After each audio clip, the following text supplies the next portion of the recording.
जय हिंद दोस्तों, स्वागत है हमारे इस YouTube channel sport life blogs में। आज आपको हम RCP को पूर्व में IAS तथा केंद्रीय इस्पात मंत्री भारत सरकार में रह चुके हैं, उनके द्वारा विद्यार्थियों को अपने जीवन में किस प्रकार से आगे बढ़े, लक्ष्य की प्राप्ति करें, उसके लिए गुरु मंत्र आदरणीय अजय राठौर साहब, तो सुनिए ध्यान से। विद्यालय के निदेशक आदरणीय वीपी सिंह साहब, विद्यालय के प्रधानाचार्य, विद्यालय के सभी शिक्षकगण, यहाँ उपस्थित सभी विद्यार्थियों के माता पितागण, चंडी और उसके आसपास के आए हुए विद्यालयों के शिक्षकगण, प्राचार्यगण, हमारे साथ आए हुए, हमारे साथ काम कर रहे हैं आदरणीय अनिल पटेल जी, कपिल जी, मुन्ना सिद्दीकी जी, चुन्नू पांडे जी और कई हमारे साथी चले गए हैं, और जिनका नाम अभी राठौर साहब कह रहे थे, आदरणीय चंद्रकांता सिन्हा, जो आप सब अवगत हैं कि 1979 से नालंदा जिला में चुनाव की राजनीति में सक्रिय रही, चुनाव भी लड़ी और आज भी सामाजिक एवं राजनीतिक क्षेत्र में सक्रिय रहती हैं। उनको बहुत बहुत बधाई, बहुत बहुत धन्यवाद। तो सबसे पहले तो जितने बच्चों ने आज कार्यक्रम में हिस्सा लिया, बहुत अच्छा कार्यक्रम रहा, उन सबको बहुत बहुत बधाई, बहुत बहुत शुभकामनाएं और बहुत बहुत आशीर्वाद। देखिए, मैं भी गांव के स्कूल से पढ़ा था, लेकिन हम लोग के जमाने में तो बहुत कम पब्लिक स्कूल होते थे, सभी सरकारी स्कूल होते थे। हम लोग के यहाँ इस प्रकार का कभी भी वार्षिकोत्सव नहीं होता था, बहुत से बहुत होता था तो किसी प्रकार का कंपटीशन होता था। बाकी अगर आज आप देख रहे हैं कि जो बच्चे और बच्चियां यहाँ, चाहे वो संगीत का क्षेत्र हो, नाटक का क्षेत्र हो, और भी बहुत सारे जो कला के रूप में है, उसमें जो निपुणता हासिल कर रही है, उसमें जो विद्यालय कि जितने भी शिक्षक और शिक्षकेतर कर्मचारी लोग हैं, उनका बहुत योगदान है और उन लोगों को फिर से बहुत बहुत बधाई। देखिए, अभी आप सब लोग देख रहे थे शिक्षा की एक तस्वीर जो सामने है और शिक्षा की एक तस्वीर जो भी दिखाई गई, दोनों आपने देखा। बिहार के गौरव के बारे में, बिहार की विविधता के बारे में आपके सामने बच्चों ने प्रदर्शन किया, उसको भी आपने देखा। ये जो शिक्षा का महत्व कहने की नहीं, आप सब जानते हैं, और ये जो प्रारंभिक शिक्षा होती है, वही आपके जीवन में इस प्रकार की नींव डालती है कि आगे चलकर आप एक अच्छे इंसान बनते हैं, और जब एक अच्छे इंसान बनेंगे तो किसी भी क्षेत्र में जाएं, जीवन के किसी भी क्षेत्र में जाएंगे सफल। और एक बात जिसकी चर्चा राठौर साहब बार बार कह रहे थे, और उस बात को मैं जरूर, चूंकि बच्चे हैं यहाँ, बच्चियां हैं और उनके गार्जियन लोग, समय का महत्व समझना बहुत जरूरी है। ये जितना जल्दी और जितना पहले समझ लीजिएगा, जीवन में आपको कभी परेशानी नहीं। हम नेताओं के बारे में आम जन में क्या भावना है कि नेताजी का प्रोग्राम है 12 बजे तो आएंगे कब 6 बजे, अगर 7 भी बज गया तो कहेंगे बड़ी बिजी थी। देखिए, मैं भी 42 साल से पब्लिक लाइफ में, सरकारी सेवा में रहा, बिहार में, उत्तर प्रदेश में, दिल्ली में, और 14 साल से मैं राजनीति में। कहीं भी अगर मुझसे कोई प्रोग्राम मांगते हैं, अगर 1 मिनट अगर विलंब हो जाता है तो मेरा मन उदास होता है। देखिए, ये जो अपने आप में जो अनुशासन है ना, वो कहां से सीखता है? घर में। बच्चों का सबसे पहला स्कूल कहां है? घर है। घर में अगर माता पिता ने आपके शरीर में, जिसको हम लोग कहते हैं बड़ी क्लॉक, नहीं डाला है, शरीर की घड़ी को चालू नहीं किया है, तो आगे बहुत परेशानियां होंगी। हम लोग तो गांव के स्कूल में पढ़ते थे। हम लोगों को कहा जाता था, हालांकि आजकल बच्चों को, बहुत बच्चों को अच्छा नहीं लगेगा, कि ब्रह्म मुहूर्त में उठा करो, 3:30 बजे से 4:30 बजे पढ़ा करो। सही बात है। हम लोग के जमाने में घड़ियां इतनी प्रचुर मात्रा में नहीं थी, संख्या में नहीं थी, न मोबाइल था। गांव में एक आध लोगों के पास वो घड़ी रहती थी जिसमें अलार्म दे करके उसको बजाया जाता था। संयोग से मेरे पिताजी शिक्षक थे, घड़ी थी हमारे घर में। 3 बजे मैं बता रहा हूं, अक्टूबर से लेकर करके फरवरी तक हम लोग उठते थे, और उस समय ही पढ़ाई करने का हम लोग का समय होता था। और आज मैं बता दूं कि आज भी मेरे में वो बॉडी क्लॉक है, और 3:30 से 4 बजे के बीच तो मेरी नींद खुलती ही, और मुझे इसका बड़ा लाभ हुआ। कभी भी मेरे पास समय की कमी नहीं रही, बहुत समय रहता है। मेरे साथ मेरे मित्र हैं, जीवन में बहुत सफल मित्र लोग हैं। उठते हैं कितने बजे? 10 बजे। एक बार मैं जेएनयू में पढ़ता था, तो मेरी तो आदत थी 3:30 बजे उठने की, और जेएनयू में हमारे लोग जो होते थे ना, वो रात भर पढ़ते थे। तो मैं उनको कहा कि बताओ, अगर जोड़ो कि तुम कितना पढ़े और हम कितना पढ़े, तो हमारा ज्यादा ही हो जाता था। एक अपने ऊपर समय का जो अनुशासन रखिएगा, तो कभी भी कहीं भी आपको किसी भी चीज में जाना पड़ेगा, तो आपको समय की सुई हमेशा याद है और जीवन में रखना चाहिए। बल्कि एक बहुत बड़ी अच्छी मैनेजमेंट की किताब है, मैं नाम तो भूल रहा हूं, लेकिन हम लोग पढ़ते थे। उसमें एक है जो सब लोग जरा इसको सुनिएगा। उसका हेडिंग है 10 मिनट्स बिफोर,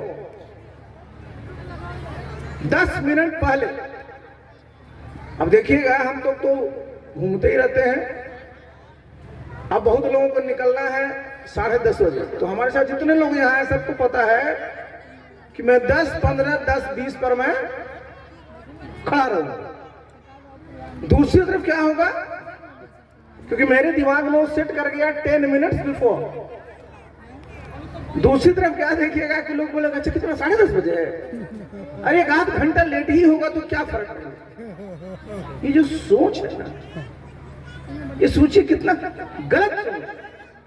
आपका समय बर्बाद होता है, लोगों का समय बर्बाद होता है। और अपने जीवन में ही रखिए, हम तो देखते थे बहुत बड़े बड़े नेता को 5 मिनट में पता चला कि साहब जो उनके साथ लोग आया हुआ है, इस उम्मीद में ही कहीं ट्रेन न छूट जाए। कई बार मैं भी देखता था, कई ऐसे वीआईपी लोग होते हैं कि प्लेन को डिटेन करवा देते हैं 15 मिनट। और क्या लॉजिक दिया जाता है। एक बार हम लोग ट्रेवल कर रहे थे, हम लोग उतरे, हमने कहा भाई इतना देर ऊपर क्यों उड़ा रहे थे। तो बाद में एक आदमी ने बताया कि सर, इस फ्लाइट से जिन वीआईपी को जाना है उनको आने में 1 घंटा लगता, तो हुआ कि जहाज को ऊपर उड़ाया जाए। अब सोचिए राष्ट्र की कितनी बर्बादी, कितना का फ्यूल जला, जितने लोग उस पर सवार थे, कितने का समय बर्बाद हुआ।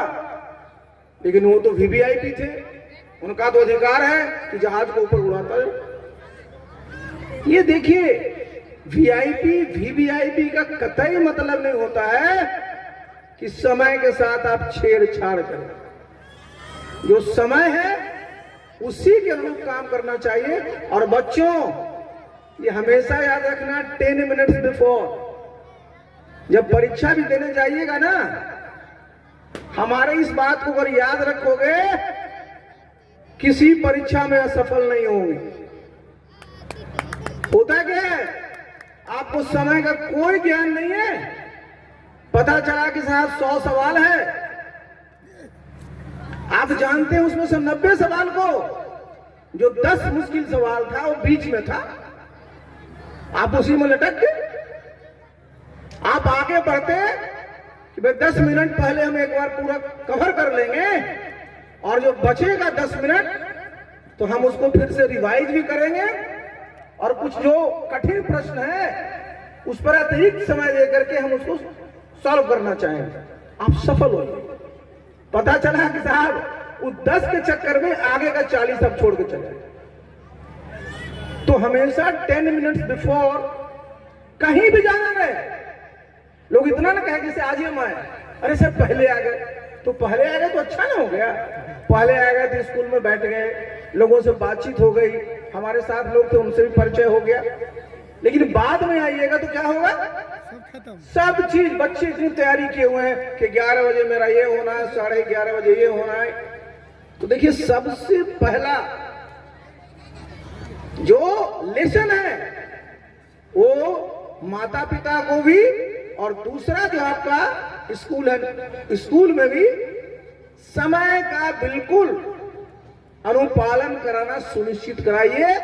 आप भी प्रसन्न रहिएगा, बच्चे को भी परेशानी नहीं। इस स्कूल में देखिए सबसे पहले बच्चों को क्या पढ़ाया, क्या लोग अपेक्षा करते हैं।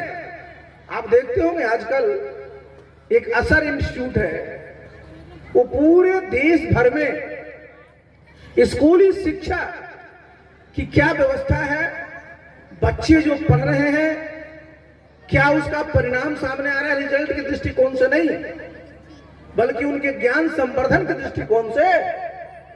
इतना खराब लगता है साहब कि बताइए, ये लिख के आता है उस रिपोर्ट में कि जो 8वीं क्लास पास है, 8वीं क्लास, वो भी एक वाक्य शुद्ध नहीं लिख पाते। 10वीं में पढ़ रहे हैं, 5वीं क्लास के अंक गणित को नहीं सॉल्व कर पाते। क्या होगा भाई, ये क्या होगा। तो जो आप बात कह रहे थे, मैं शुरू में जब चर्चा कर रहा था, हमको निदेशक जी बता रहे थे कि भाई हम लोग प्रयास करते हैं कि जो हमारे बच्चे आए उनका अध्ययन ठीक से हो। ये बताना बहुत जरूरी है ना। बच्चे को जो ज्ञान अगर नहीं मिलेगा, देखिए मैं बता रहा हूं, मैं आपके सामने हूं। मैं गांव के स्कूल में पढ़ा, गांव के स्कूल से हाई स्कूल किया, साइंस कॉलेज पटना से मैंने आईएससी किया, पटना कॉलेज से बीए पास किया। और जरा मैं बता दूं, उस जमाने में क्या हमारा स्तर था ग्रामीण विद्यालयों के पढ़ाई का, कि हिम्मत देखिए। आजकल लोग एमए कर लेते हैं, पीएचडी कर लेते हैं, तो सोचते हैं कि 2 साल तैयारी करेंगे तो यूपीएससी देंगे। मैंने बीए की परीक्षा दिया था पटना में, हिस्ट्री ऑनर्स में मैं था साइंस कॉलेज के बाद। हमारी 25 मई को परीक्षा खत्म हुई ऑनर्स की, और 8 जून की हमारी यूपीएससी की परीक्षा थी, प्रीलिम्स पहली बार लागू हुआ था। हम दिए, सफल हो गए। मेरा यूपीएससी का रिजल्ट आ गया, बीए का रिजल्ट नहीं आया। ये क्या दर्शाता है कि हमारे गांव में, हमारे शहरों में जो शिक्षा का स्तर था, जो हमारे शिक्षक थे, इतने ज्ञानी थे, इतने काबिल थे कि हमें इतना आत्मविश्वास और आत्मबल भर दिया था कि बीए के बाद ही हमने हिम्मत किया और सफल हुए। तो सबसे जरूरी क्या होता है कि बच्चों का जो आत्मविश्वास बढ़ाना, बच्चों का आत्मबल बढ़ाना, बच्चों में लीडरशिप का गुण देना, और उनको बताना कि जीवन में हमेशा सकारात्मक सोच रखो। अब ये देखिए कितना खराब लगता है जब हम लोग बाहर जाते हैं तो कहता है सर बिहार में शिक्षा का ऐसा स्तर है। हम लोग को काउंटर करते हैं, हमारे पास बहुत जवाब है, लेकिन सही बात है ना, ये सही बात है। अभी हमारे बता रहे थे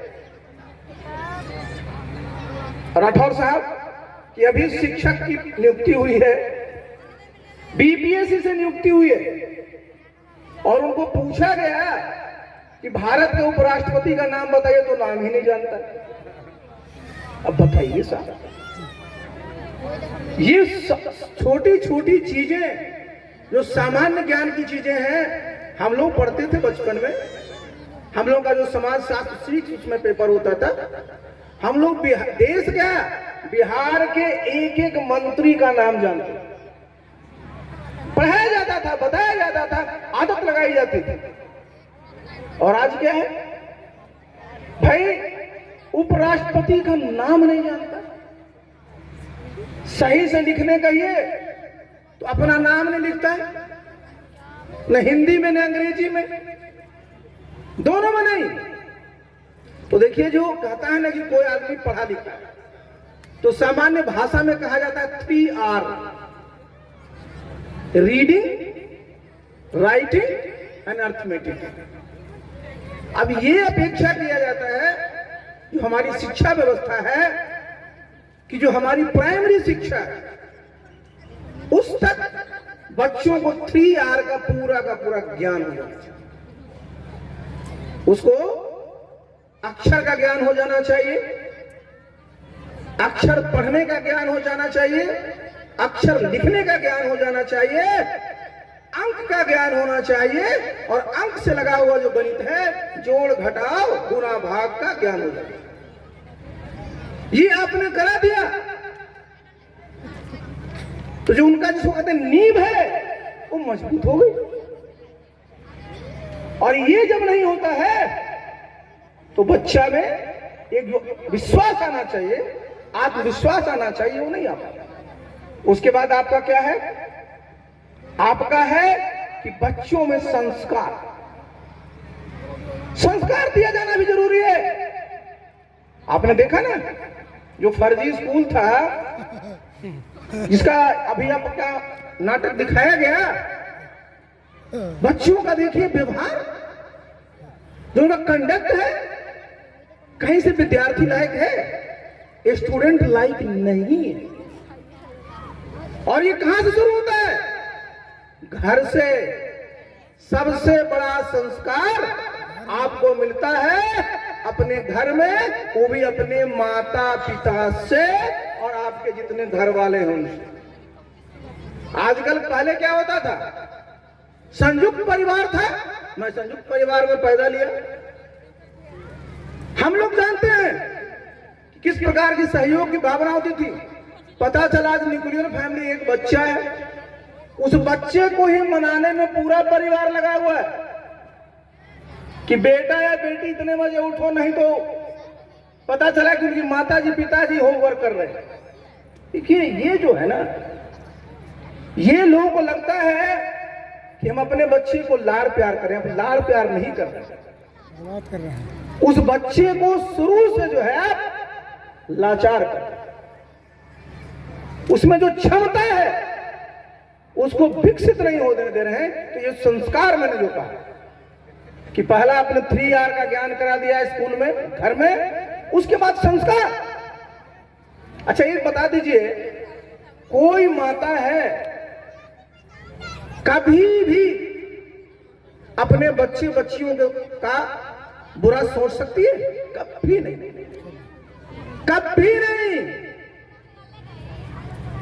तो जब आपकी मां बुरा नहीं सोच सकती है, और हम लोग की मातृभाषा कहते हैं ना कि मातृभाषा क्या है, तो मातृभाषा क्या होता है, जो मदर टंग है, जो बच्चा पैदा लेता है और लेती है बच्ची, तो पहली बार जो मां से उसका इंटरेक्शन होता है, संवाद होता है, और जिस भाषा में संवाद हुआ वही भाषा उस बच्चे का मातृभाषा। अब क्या होता है, पता चला ना उसको मगही बोलने आ रही है, न हिंदी बोलने आ रहा है, अभी छोटा ही है, उसको गुड मॉर्निंग गुड इवनिंग ऐसा कर दिए कि पता चला इवनिंग को भी गुड मॉर्निंग कर रहा है। ये देखिए संस्कार जो आपको है ना, ये संस्कार आपके जो पीढ़ी दर पीढ़ी आ रहा है, घर में बताइए, स्कूल में बताइए, आपके बच्चे के संस्कार अच्छे हो जाएंगे। और एक बात और जान लीजिए, शिक्षा का मतलब क्या होता है? शिक्षा का कतई मतलब नहीं होता है जो आजकल लोग करते हैं कि पूरा का पूरा उसको रटवा दे। जरा फर्क समझने की कोशिश करिएगा, इसको हम आपको चाहेंगे, जरा सुनिए क्या होता है। जैसे हम भी पढ़ते थे ना बचपन में, तो कल परीक्षा है, हमारे पिताजी भी शिक्षक थे, हमसे बोलते थे बेटा पूरा सुना दो, तो किताब का इधर से शुरू हुआ अंत तक पूरा, मार्कशीट में 100 के 100 नंबर आएंगे, तो क्या लोग समझेगा कि बिहार के बच्चे हिंदी में इतने काबिल हैं। आज वो परीक्षा देने जाएगा 10 अशुद्धियां निकलेंगे। तो ये देखिए, आप सब लोग बुद्धिजीवी लोग शिक्षा से हैं, तो इस बात को भी ध्यान रखना चाहिए। अपने नालंदा जिला में क्या, पटना जिला में, मैं इस बात को हुसैनपुर स्कूल में हम पढ़ते थे, हमको एक ही चीज का याद रखा, कभी हम त्रुटि कर पाएंगे। हम बाहर गए थे बड़े अच्छे इंस्टीट्यूशन में, देखे कि हम लोग पढ़ाया गया था कि कैटल का बहुवचन नहीं होता। अब बहुत लड़के बड़े बड़े अंग्रेजी में बोलने वाले कैटल्स लिखे हुए, हमने क्या कहां से लिख दिया यार। ये देखिए हमारे बिहार में जो ये परंपरा रही है शिक्षा में, भाषा में, उसका कोई मैच नहीं।